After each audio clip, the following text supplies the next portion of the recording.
我真的觉得咱们现在社会里的中底层打工人，现在很多人都处于一个崩溃的临界点，随时有可能因为一件小事爆发出来。我有一个女儿，没有儿子。 I only have a daughter and no son. Some people say that not having a son is a lifelong regret, and that no one will come to pay respects after I die. As if someone coming to pay respects would make me rise from the grave. Others say that if no one performs the rituals, I'll be a pauper in my next life. Oh, you really think highly of me, as if I am wealthy in this life. Don't even mention wealth in the next life.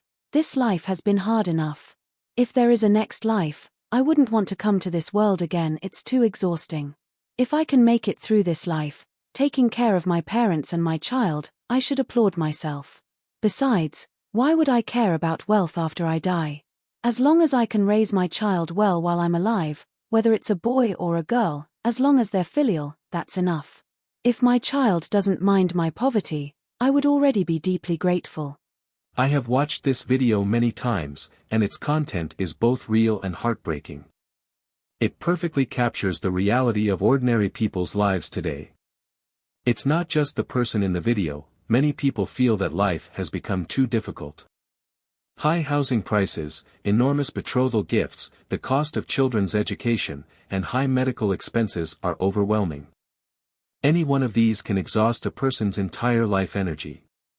If one slacks off even a little or encounters health problems, they will fall into a debt abyss, ultimately leading to the embarrassing situation of children repaying their parents' debts. Some say this is alarmist talk, but such phenomena are common in our lives, with countless real-life examples. Faced with such realities and hardships, some people are genuinely scared and swear they won't return in the next life. However, from this video, I learned that at least he got married and had a daughter. Just this alone is enough to make some young people envious. Many young people have long given up the dream of marriage and children because they can't afford a house, can't repay loans, or can't afford betrothal gifts. They are the most pessimistic and confused, and thinking about them is heartbreaking.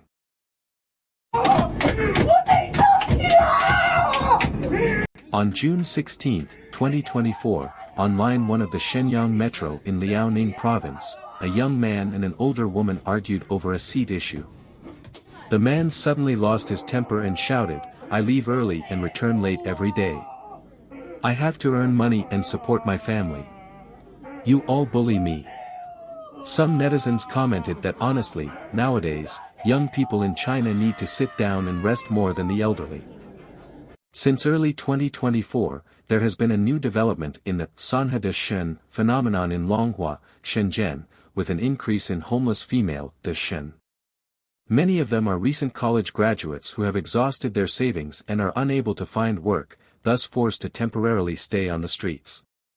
我真的求求你们了，放过咱们老百姓吧。 I really beg you, stop deceiving us ordinary folks. Don't deceive your own people.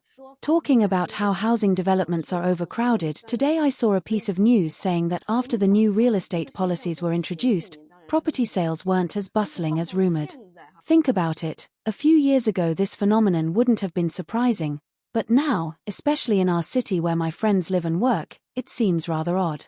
The news even claimed that a certain property development cleared 15 billion on the first day, but I find it hard to believe. If the market is truly that good, so fiery, why does China keep rolling out new policies one after another? If the market is so enthusiastic, does the country still need to step in and buy properties? If the market is so hot, why promote policies like upgrading old homes? It's like that saying goes, when you don't know, it's when they're trying to deceive you. Don't believe any nonsense, especially when your own people deceive you. I hope everyone keeps a clear head. Where is this bustling real estate market with people flooding in? Unless you're hiring people to hype it up, paying $200 a person to act as cheerleaders, right? Hiring them to fill up the scene for a day or half a day. To put it plainly, where's the queue to buy houses nowadays? The era of lottery systems for home purchases has passed for several years. I really implore you, don't deceive your own people anymore, don't spread rumors. I've realized the biggest speculators are actually the media. Everyone must stay vigilant, by when there's genuine demand, refrain when there isn't.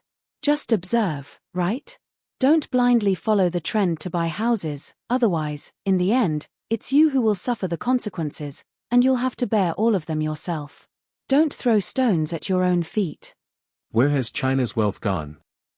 Professor Sun Liping of Tsinghua University states that every Chinese person has a question in their heart. China's economy has developed rapidly for decades, creating significant wealth, yet why are businesses, the government, and the public all in debt? Where exactly has the wealth created by China over the decades gone? 发现了没有？仿佛一夜之间，整个风向就变了。 Have you noticed?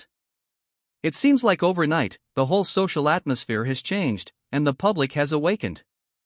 First, short videos have sparked a cultural renaissance, significantly enhancing people's awareness.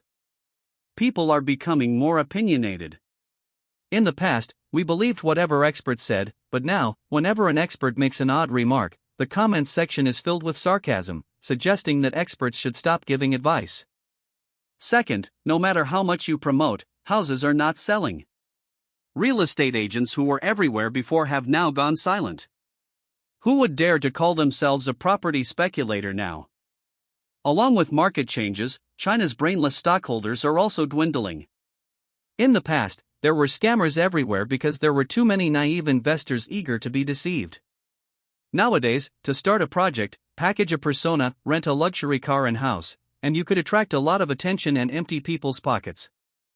Now, whenever someone tries to teach others how to make money, the comments section will be unanimous. Those who teach you how to make money are trying to make money off you. Third, fewer people are buying into grandiose promises from bosses, and fewer people are buying luxury brands. More people are pursuing practicality and only buying necessities. Fewer people are burying themselves in work, and more people are traveling and seeking a poetic life. Fewer people are buying based on taste alone, and more people are checking ingredient lists. Fourth, young people are waking up. They no longer like visiting relatives during holidays. As society becomes more competitive, the emotional value of family relationships is diminishing. Now, who visits relatives? It's either to compare or to blame. The saying "the poor are unnoticed in the busy city, the rich have distant relatives in the mountains" remains an eternal truth. Fifth, the birth rate has fallen below 8 million. Why? Because young people have awakened they want to live for themselves. They are not getting married, not buying houses, and not having children. Meanwhile, the brainwashing of consumerism has worn off. Now, everyone knows what they need and no longer blindly follow trends. The focus is on practicality and economy. Sixth, many of us have never lived for ourselves. We were told to get into a good university as kids, to find a good job as adults, to be good parents and elders after marriage, and to be loyal and filial as we age. Yet, no one ever told us why we live. Now, people are starting to think about the meaning of life. Why has it become like this? 说真的，我今天心情很差。 To be honest, I'm feeling really down today. I ended up smashing many of the cabinets in my store and selling them as scrap to junk collectors. I even sent a lot of stuff to the countryside to give away. This store's renovation cost me 50 to 60,000 yuan, but it only lasted just over a year before closing down. Many items are still new, and it's truly heartbreaking. On my way back, I saw that 2 more stores next to mine had posted transfer notices. This morning, I came across a news report where some so-called expert predicted that 80% of brick-and-mortar stores in China will shut down in 2024, with the clothing, daily necessities, hardware, footwear, bags, and digital appliances sectors likely to be the hardest hit. Friends, what should we do? How are we supposed to live? 我真的觉得咱们现在社会里的中底层打工人，现在很多人都处于一个崩溃的临界点。I really feel that many of the lower and middle class workers in our society are on the verge of a breakdown, ready to explode over minor incidents. Just like those 2 employees selling coffee the other day, they threw coffee grounds at a customer after being reprimanded. This situation is minor. If they had been in a good mood, they probably wouldn't have reacted so strongly to the customer's so-called difficulties. It's entirely because they have been exploited by their company, pushed to the brink of mental collapse. According to internal staff reports, Manor Coffee mandates that stores with daily sales below 5,000 yuan only have 1 employee. Additionally, Manor Coffee requires baristas to work from 7 in the morning to 10 at night, a 15-hour day, making over 300 cups of coffee daily on average. One person also handles cleaning, taking orders, and stocking supplies for the entire store. If they receive more than 3 complaints, they will be fired. So, the work intensity and pressure are enormous, yet the basic monthly salary for this position in first-tier cities is only 5,000 yuan. Ironically, the founders of Manor Coffee have a net worth of 7.2 billion yuan. It's no wonder that employees liken themselves to oxen and horses, it's entirely accurate. I want to advise those capitalists, even if you are making money by exploiting workers, there should be a limit. Today it's throwing coffee grounds, tomorrow it could be hot coffee, and who knows what might happen the day after. Eventually, it will backfire on you.